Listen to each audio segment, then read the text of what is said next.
शिव हेरब तोहर बटिया कतेक दिनमा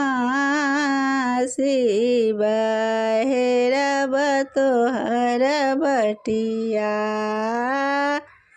हेरब तोहर बटिया कतेक दिनमा शिव हेरब तोहर बटिया माटी के कोड़ी कोड़ी बनाएला महादेव माटी के कोड़ी कोड़ी बनाएला महादेव सुख के कारण शिव पूजला महेश सुख के कारण शिव पूजला महेश कतेक दिनमा शिव हेरब तोहर बटिया हेरब तोहर बटिया कतेक दिनमा शिव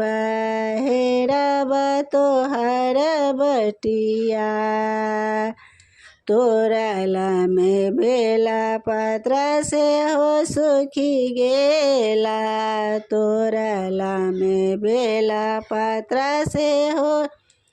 सुखी गेला जिना कालेल तोरला से हो रुसी गेला जिना कालेल तोरला से हो रुसी गेला कतेक दिनमा शिव हेरब तोहर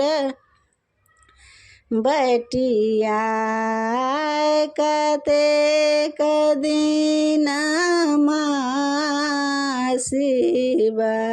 हेरब तोहर बटिया काशी में ताकल ताकल प्रयाग काशी में ताकल ताकल प्रयाग ओतहि सुतल शिव गेल कैलास ओतहि सुतल शिव गेल कैलास कतेक दिनमा शिव हेरब तोहर बटिया कतेक दिनमा शिव हेरब तोहर बटिया सब कबीर शिव लिखी पढ़ी लेला सब कबीर शिव लिखी पढ़ी लेला हमरा ही बेरा कलम टूटी गेला है हमरा ही बेरा कलम टूटी गेला है कतेक दिनमा शिव हेरब तोहर बटिया कतेक दिनमा शिव हेरब तोहर बटिया भनहि विद्या पति सुनु हे महेश भनहि विद्यापति सुनु हे महेश दलिद्र हरण